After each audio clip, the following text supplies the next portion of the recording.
darkness. Begur was born in Yorkshire, England in 1585, a time of shadows.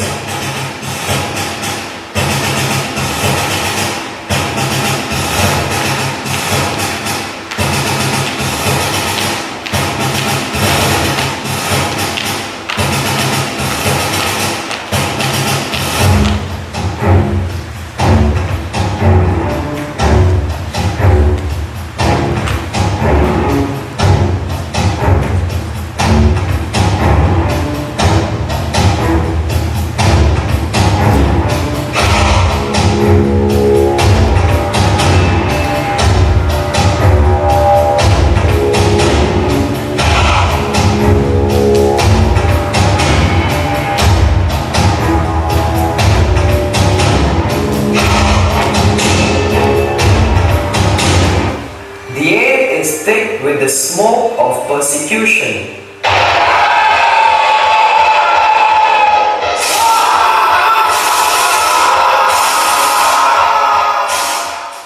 To be a Catholic is to court danger. Priests are hunted out.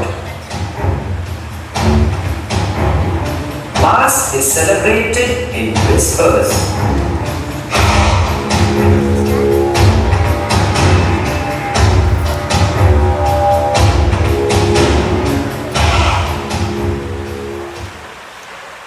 Young Venerable is born into this fire where faith is not a comfort but a demanding journey.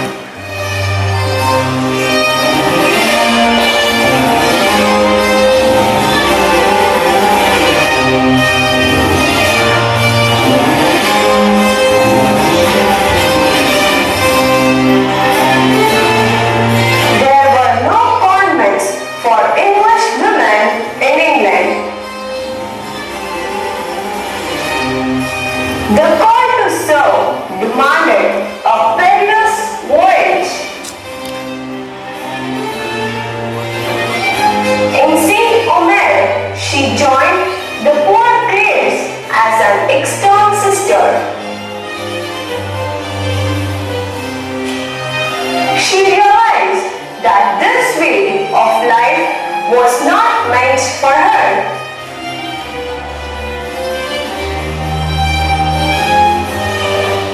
She founded a monastery for English women.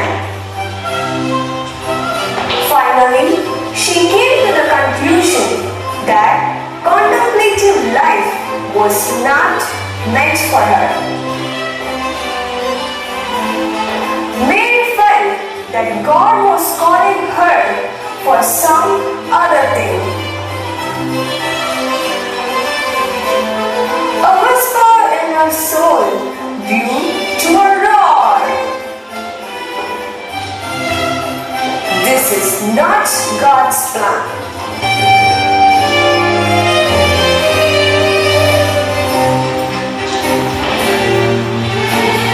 In 1609, in St.Mary, the first schools were opened. But Mary's vision was only just beginning to unfold.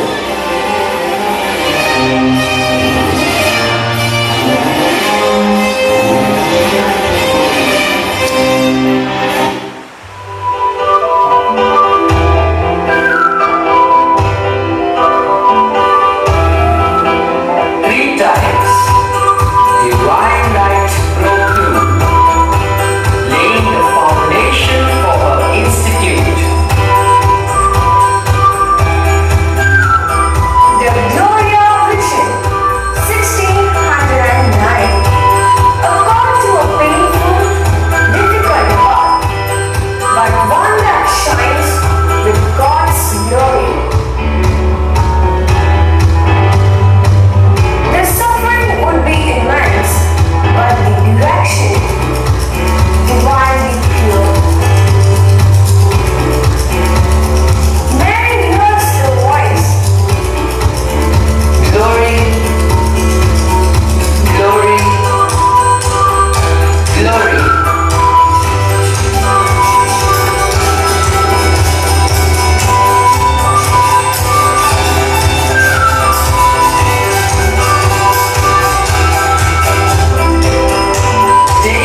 saint of the society.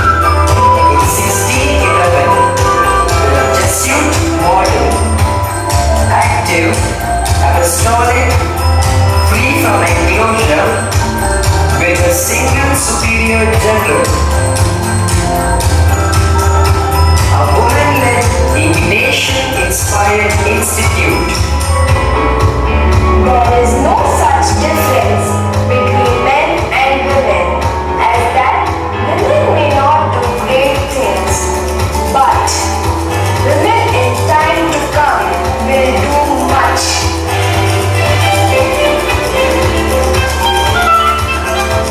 The Just Soul Vision, 1650, revealing the soul of our institute, freedom, justice, and sincerity. These values became the unshakable anchor of our mission.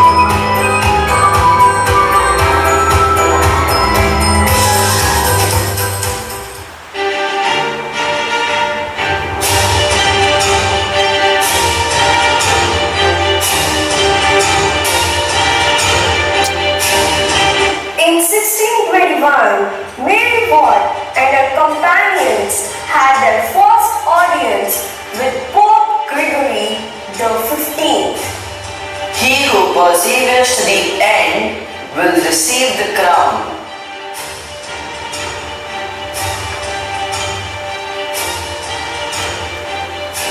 Mary had another audience with Pope Urban VIII in 1624 and was initially given hope for the approval of her institute.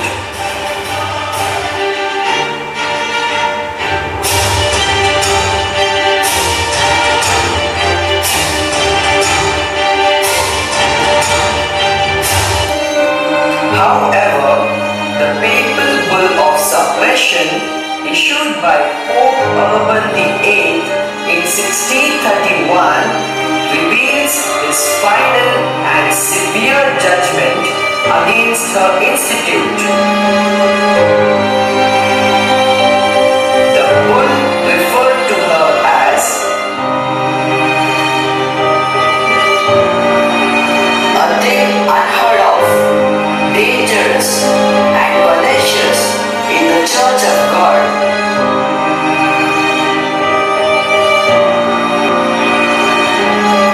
The institute was condemned as a dangerous novelty and accused of creating prejudices. Paradoxically, after her institute was suppressed and Venerable was imprisoned in Anchor Convent as a heretic in 1631, she was granted another audience with Pope Urban VIII in 1632, where she declared,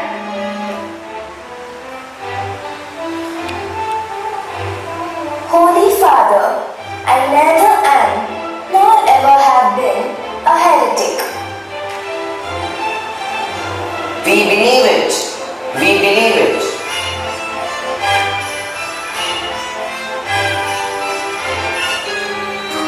She died in 1645, her institute still officially banned, yet her legacy endured in 4 communities, including the Bar Convent in York. The seed of her vision had been planted, surviving in the soil of faithful hearts.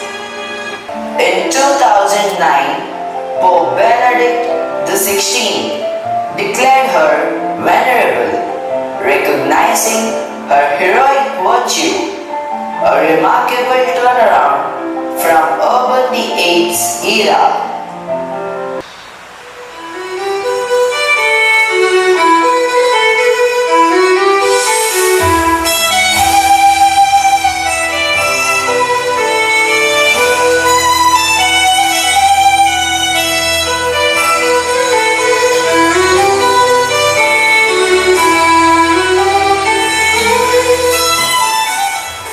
The birth of Loreto branch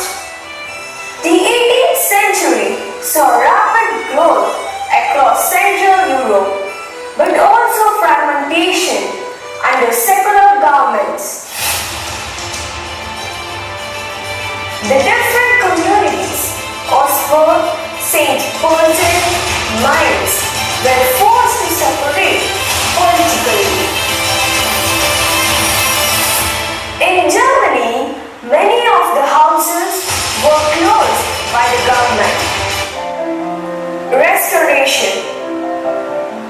After the French Revolution and the Napoleonic Wars, religious institutes, houses, and ministries gradually reopened.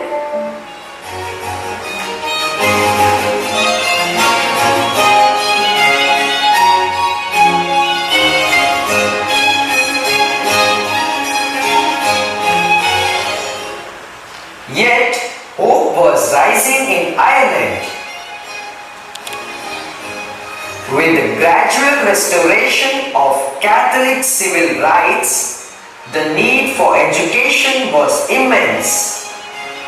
In 1821, at the request of Archbishop Murray of Dublin, Teresa Ball was sent to Ireland to lay the foundation there. I was a student at York and I answered the call of God which came to me through the Archbishop of Dublin. I will make my novitiate and bring Mary Watt non-cloistered mission to the soil of Ireland. She returned to Ireland and in 1822 the first house was founded in Dublin. It became known as the Loreto branch, IBBM. From here, the institute spread across the globe, reaching India in 1841. The Congregation of Jesus, CJ, in 1853, establishing a community in Patna, Bihar.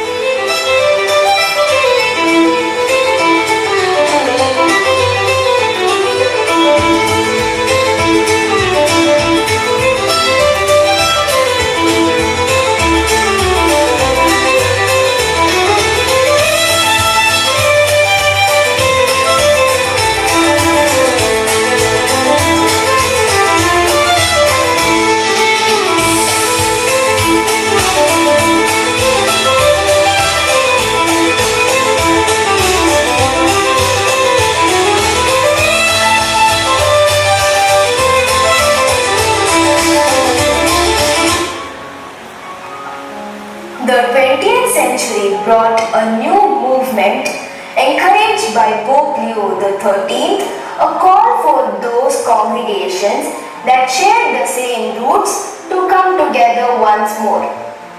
Gradually, the church came to see the fruits of my struggle. My institute, long misunderstood, was finally approved in 1877. And in 1909, Pope Pius X granted papal approval, at last recognizing me as the founders of the institute I had begun.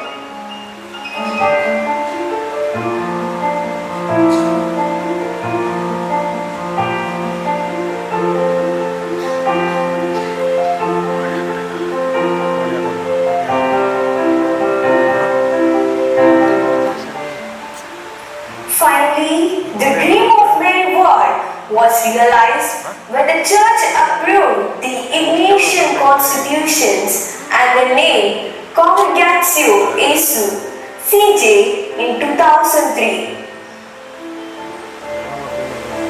Meanwhile, the North American branches formally merged with Loreto branch the same year.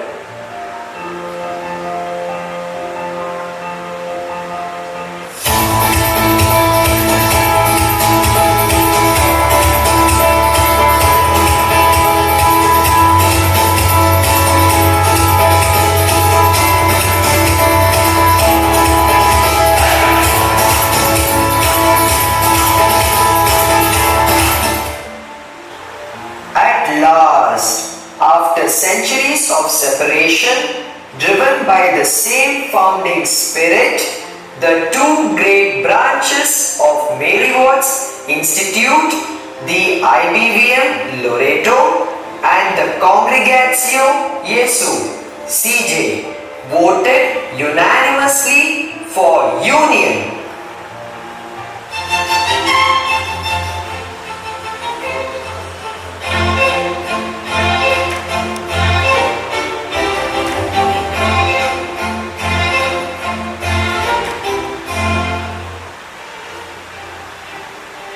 On 4th November 2025, the long-awaited merging of Loreto with CJ took place in Spain. Thus, the two branches are now one tree known as Congregatio Jesu. On 4th November 1822, the date on which the Loreto Foundation was established